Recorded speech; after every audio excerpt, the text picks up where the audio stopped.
Bihar board class 12th English literature. इसमें एक question पूछा जाता है 5 मार्क्स का कि चैप्टर और उसके राइटर का नाम। आज मैं आपको एक ऐसा ट्रिक बता रहा हूं जिससे आपको इस वीडियो के कंप्लीट होते ही चैप्टर्स और उसके राइटर का नाम जहन में आ जाएगा, माइंड में आ जाएगा। सबसे पहले पोएट्री सेक्शन की तरफ चलते हैं जहां पे टोटल नंबर ऑफ चैप्टर्स 10 हैं। सबसे पहला चैप्टर है आपका sweetest love I do not go और इसके पोएट हैं, इसके राइटर हैं जॉन डन। अब आपको क्या करना है कि इसमें से एक वर्ड लव को आप पिक कर ले, जैसे मैंने यहां पे आप बच्चों के लिए ये वर्ड पिक किया है लव, और यहां पे एक सेंस कर ले कि ये जो डन है ना, डन का मतलब होता है हो जाना। तो सपोज कर लीजिए कि किसी का लव एक्सेप्ट हो गया, उसे किसी से प्यार हो गया और उसका लव, उसका प्यार कामयाब हो गया, तो यहां पे डन में टिक है। तो ट्रिक ये है कि आपने इतना लंबा याद नहीं करना है sweetest love I do not go के राइटर है, पॉइंट है जॉन डन, बल्कि इस वर्ड को पिक करना है लव। इससे ही ये आपको इस चैप्टर मेमोराइज रहेगा और इसके राइटर का नाम अगर आपने डन याद रख लिया तो लव डन। आपको बस इतना याद रखना है लव डन। तो एग्जाम में जैसे ही आएगा sweetest love I do not go, आपको मैच करना होता है। तो आप जैसे ही देखेंगे डन नाम, आपको तुरंत मेमोराइज होगा कि मुझे डन में मैच करना है।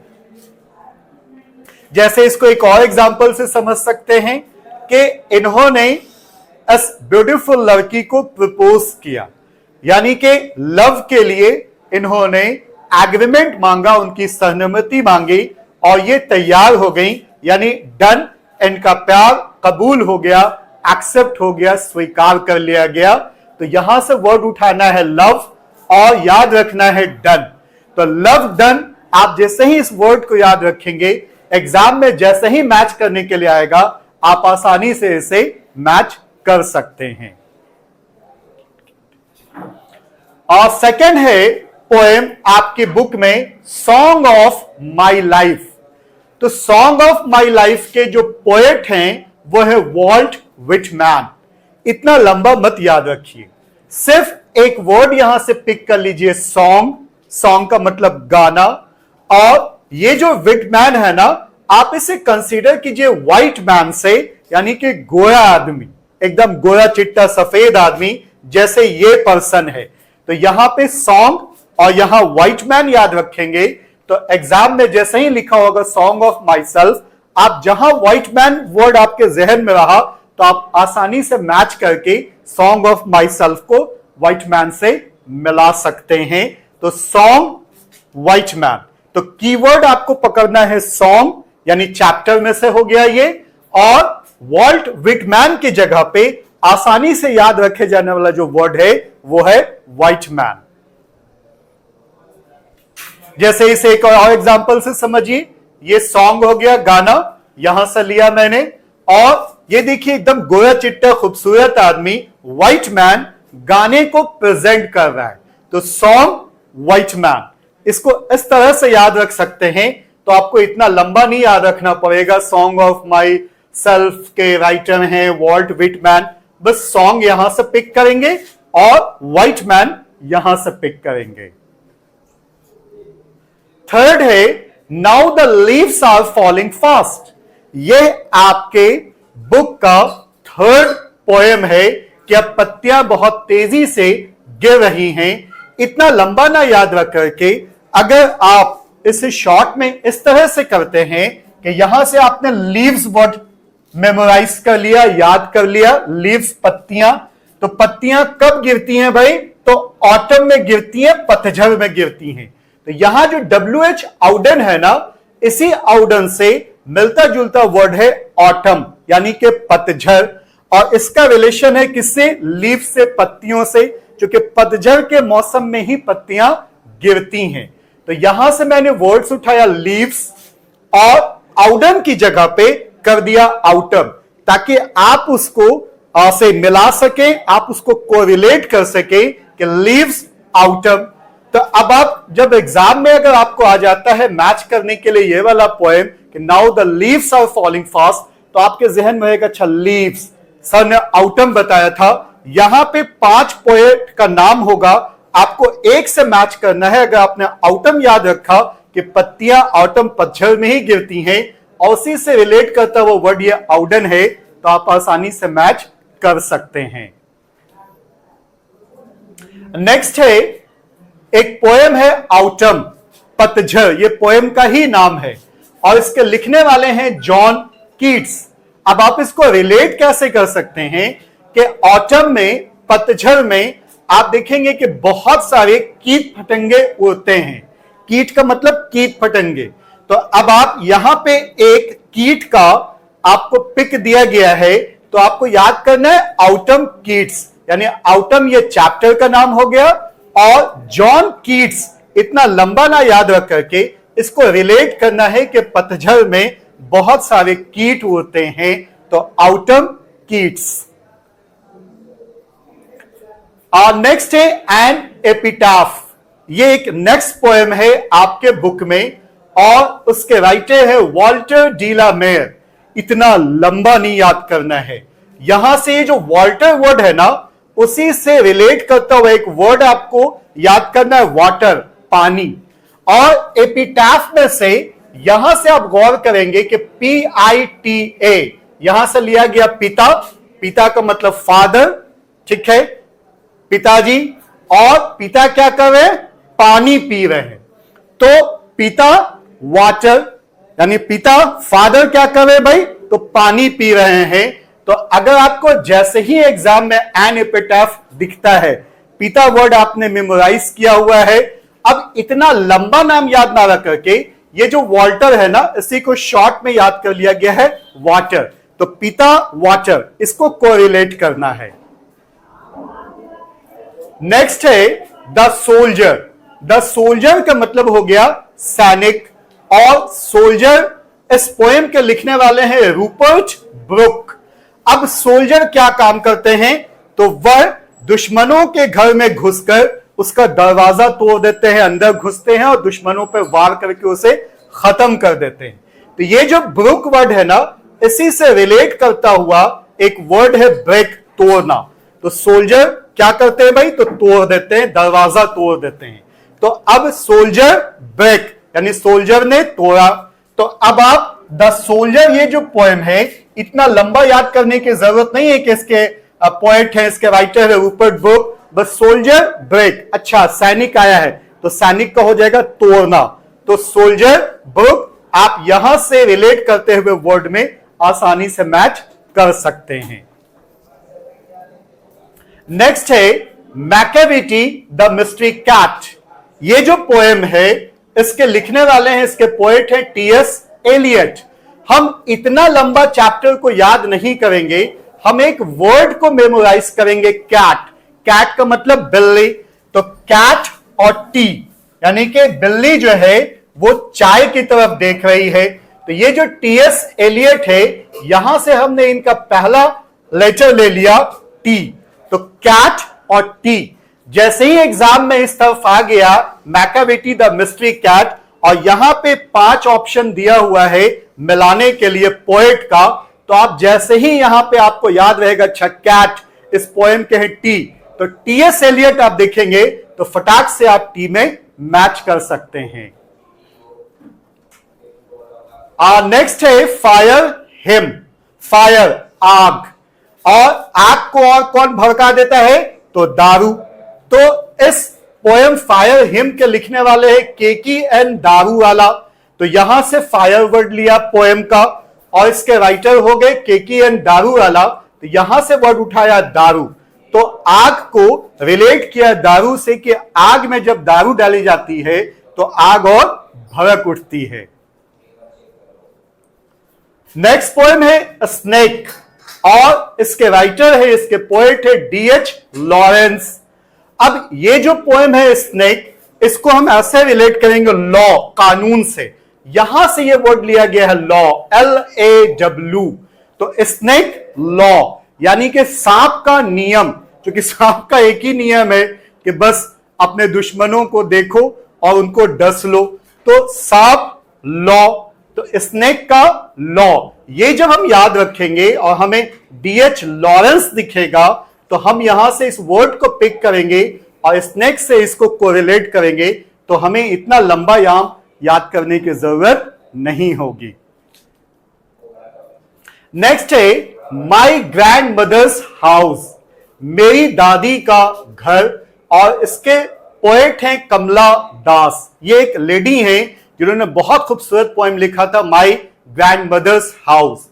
तो हम इतना लंबा ना याद करके यहां पे एक हाउस वर्ड को पिक करेंगे और इस कमला दास में से इतना वर्ड निकाल लेंगे कमल, ठीक है, कमल का फूल, और इसको रिलेट करेंगे घर कमल, यानी घर में कमल का फूल है। तो जब भी मुझे दिखेगा एग्जाम में माई ग्रैंड मदर्स हाउस, तो मैं रिकॉग्नाइज करूंगा, अच्छा सर ने बताया था हाउस और हाउस से रिलेट किया था कमल को, तो ये कमला दास वहां पे आ गया। ट्रिक को अप्लाई करते हैं प्रोज सेक्शन के 11 चैप्टर्स में, जिसमें प्रोज सेक्शन का सबसे पहला जो चैप्टर है वो है इंडियन सिविलाइजेशन एंड कल्चर, भारतीय सभ्यता और संस्कृति। यहां से ये वर्ड सिविलाइजेशन को पिक करेंगे, सभ्यता को, और उसको रिलेट करेंगे महात्मा गांधी से, जो कि इस चैप्टर के राइटर हैं। तो सिविलाइजेशन और महात्मा गांधी, सभ्यता की जहां बात आएगी, संस्कृति की जहां बात आएगी, उपदेश की जहां बात आएगी, वहां हम अपने राष्ट्रपिता बापू का नाम रिकॉग्नाइज करेंगे, महात्मा गांधी का नाम रिकॉग्नाइज करेंगे। सेकेंड चैप्टर है भारत इज माई होम, जिसके राइटर हैं डॉक्टर जाकिर हुसैन। तो हम भारत इज माई होम इतना लंबा ना याद करके होम को याद रखेंगे घर, और इस घर को रिलेट करेंगे किससे भाई, डॉक्टर जाकिर हुसैन से, यानी डॉक्टर जाकिर हुसैन का घर। तो जहां भी आपको एग्जाम में दिखेगा भारत इज माई होम, आप इस चैप्टर को जैसे ही नाम देखेंगे क्वेश्चन पेपर में, आप तुरंत जहन में आएगा, अच्छा होम घर की बात हो रही है, तो किसका घर भाई, तो doctor Zakir Hussain. Next third chapter है a pinch of snuff. Pinch का मतलब होता है चुटकी। देखिए यहां पे एक चुटकी उठाया गया है खैनी, ठीक है। अब इसको रिलेट करना है मनोहर माल गौनकर। आपको इतना लंबा जो है ऑथर को नाम याद करने की जरूरत नहीं है। आमतौर पे ये जो खैनी का बहुत ज्यादा इस्तेमाल होता है वो कहां होता है, गांव में होता है, शहरों के कंपैरिजन में ज्यादा गांव में होता है। और मनोहर माल गौनकर, इनमें इनके नाम में ये चार जो लेटर है GAON, गांव, ये छुपा हुआ है। तो जैसे ही पिंच वर्ड आएगा आपको तुरंत गांव ये वर्ड रिकॉग्नाइज होगा एग्जाम में, और आप आसानी से पिंच ऑफ स्नफ इसके सामने लिख पाएंगे मनोहर माल गौनकर, जो कि मैच करने के लिए आता है 5 नंबर में। आप आसानी से इसको मैच कर सकते हैं। तो आपको पिंच वर्ड याद रखना है और यहां से आपको गांव वर्ड याद रखना है। नेक्स्ट है आई हैव अ ड्रीम, मेरा एक ख्वाब है, और इसके लिखने वाले हैं मार्टिन लूथर किंग जूनियर। इतना लंबा ऑथर का नाम याद रखोगे? नहीं मेरे भाई, करना सिर्फ यह है कि हमें यहां से एक वर्ड लिख लेना है किंग, भाई राजा। तो किसका ख्वाब, तो राजा का ख्वाब। तो अब इतना लंबा तो याद नहीं करना पड़ेगा कि आई हैव अ ड्रीम के राइटर हैं मार्टिन लूथर किंग जूनियर। एक वर्ड यहां से पिक किया ड्रीम, और यहां इसको कोरिलेट कर दिया किंग से। तो राजा का ख्वाब यानी ड्रीम किसका भाई, किंग का। ऐसे याद रखोगे तो बहुत आसान ट्रिक से आपके जहन में सारे चैप्टर्स, उसके ऑथर्स के नाम रहेंगे आपके माइंड में। फिर है ideas that have helped Mankind. ये नेक्स्ट चैप्टर है और इसके ऑथर हैं, लिखने वाले हैं, राइटर हैं बर्ट्रैंड रसल। मत याद करो इतना लंबा नाम। बर्ट्रैंड से मिलता हुआ एक कोरिलेट को वर्ड बटर को, बटर, ठीक है, यहां से बटर लिखा हुआ ना, यहां से बटर लिख लो तो क्या भाई एक आइडिया आया कि आज बटर खाया जाए। तो जैसे ही इस चैप्टर का नाम आप देखोगे ना, आपको तुरंत एक वर्ड हॉन्ट करेगा कि यहां से आपने वर्ड्स लिया आइडिया। तो किस बात का आइडिया? तो आइडिया बटर को खाने का। तो आइडियाज बटर, इन दो वर्ड्स को अपने जहन में रखना है, इसे ही रिलेट करना है। नेक्स्ट है द आर्टिस्ट, यानी कि कलाकार। तो एक आर्टिस्ट, एक कलाकार जो है वो हमेशा कोशिश करता है कि वो नई नई पेंटिंग्स को बनाए, ठीक है। तो अब आप यहां पे देखोगे कि शिगा नाया इतना लंबा नाम है, यहां से 2 लेटर ले लिया NA, O को हटा दिया, YA यहां से लिया, तो नया रखेंगे। यानी आर्टिस्ट की हमेशा कोशिश होती है कि वो नए नए से पेंटिंग्स बनाए, या कोई आर्टिस्ट जब अगर प्यार में है, लव में है, तो भाई एक नई से फ्रेंड्स को वो बनाए। तो आर्टिस्ट नया, यानी कुछ नया करने की चाहत, कुछ नया पाने की चाहत आर्टिस्ट की, ऐसे आप याद कर सकते हो। तो आपको ये पूरा चैप्टर और उसके ऑथर का नाम याद करने की जरूरत नहीं होगी। फिर है ए चाइल्ड इज बॉर्न, ठीक है। तो यहां से एक वर्ड ले लिया चाइल्ड, और इसके राइटर हैं जर्मेन ग्रीव। तो ये जो जर्मन से ये वर्ड काफी मिलता जुलता है, जर्मन, जर्मनी से। तो देखिए ये बच्चा है कहां का भाई? तो जर्मन का। तो यहां पे ये जो जर्मनी का जो उनका फ्लैग है उसको यहां पे रिप्रेजेंट किया है मैंने, जर्मन को शो करने के लिए। तो कहां का बच्चा? तो जर्मन का बच्चा। तो अगर आप चाइल्ड जर्मन यानी जर्मन का बच्चा याद रखेंगे, तो जैसे ही आपको चाइल्ड इज बॉर्न दिखेगा, आप यहां पे इतना लंबा नाम आपने नहीं याद करना है, अगर जर्मन याद होगा तो आप आसानी से मैच कर सकते हैं। How free is the press, ये है नेक्स्ट हमारा चैप्टर। यहां से वर्ड ले लिया फ्री, यानी कि मुफ्त, ठीक है। अब डोरोथी एल सेयर्स, अगर हम इनके 3 अल्फाबेट को देखें शुरू के, तो ये वर्ड निकल के आता है डोर, और डोर का मतलब होता है दरवाजा। तो क्या फ्री मिल रहा है भाई? तो दरवाजा फ्री मिल रहा है। सपोज कर लो कोई मकान कंस्ट्रक्ट करवा रहा है, एक ही जगह से सारे प्रोडक्ट्स उसने लिए हैं जो मकान बनाने के लिए चाहिए, तो उसको दुकानदार ने एक दरवाजा फ्री में दे दिया। तो अब इसे क्या मिल गया भाई? तो दरवाजा फ्री में मिला, डोर फ्री में मिला। तो डोर फ्री से याद रख सकते हैं, फ्री से ये चैप्टर का नाम याद हो जाएगा, और डोर ये हिंट करेगा डोरोथी एल सेयर्स को। नेक्स्ट है द अर्थ। अर्थ का मतलब जमीन, और इसके लिखने वाले हैं H.E. बेट्स। तो हमें H.E. बेट्स ना याद रख करके सिर्फ शुरू का जो 3 अल्फाबेट है ना, बैट, जिसका मतलब होता है चमगादड़, तो कहां पाया जाता है? जमीन पे चमगादड़ पाया जाता है। तो अर्थ, बैट हम याद रखेंगे। इंडिया थ्रू ट्रैवलर्स आई, इतना लंबा चैप्टर का नाम है।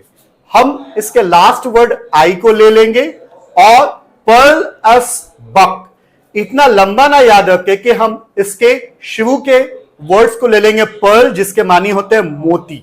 तो यहां से हमने पिक किया आई वर्ड को, और यहां से पिक किया मैंने पर्ल वर्ड को, इसको कोरिलेट किया आई पर्ल, यानी आंख का मोती। अ मैरिज प्रपोजल, शादी का प्रपोजल, यहां से ये वर्ड आ गया मैरिज, शादी। तो जब शादी होती है तो आमतौर पे देखेंगे कि चेक दिया जाता है, कैश दिया जाता है। अभी का जो सिस्टम ये और दिन ब दिन प्रोग्रेस कर रहा है, लड़की वाले लड़कों को चेक देते हैं, होने वाले दामाद को चेक देते हैं, अमाउंट देते हैं। तो मैरिज, और यहां से ये जो चिकोव वर्ड है ना, यहां से इसका 4 शुरू का अल्फाबेट ले लिया, तो ये हो गया चेक। तो याद रखेंगे मैरिज, अच्छा मैरिज प्रपोजल है तो सर ने चेक बताया था, इसमें चेक ढूंढेंगे कहां, हाँ यस ये रहा चेक। तो अ मैरिज प्रपोजल के राइटर हो गए एंटन चेकॉफ, क्योंकि ये चेक वर्ड से हमने इस पूरे को कंसीडर किया, उसको समझा कि भाई चेक कहां है, तो इस वर्ड में है, अच्छा तो यही इसके राइटर होंगे। डियर स्टूडेंट्स, ये थे एक सिंपल तरीका जिससे आप चैप्टर्स और उसके पोएट, उसके ऑथर का नाम आसानी से याद रख सकते हैं। Thank you very much.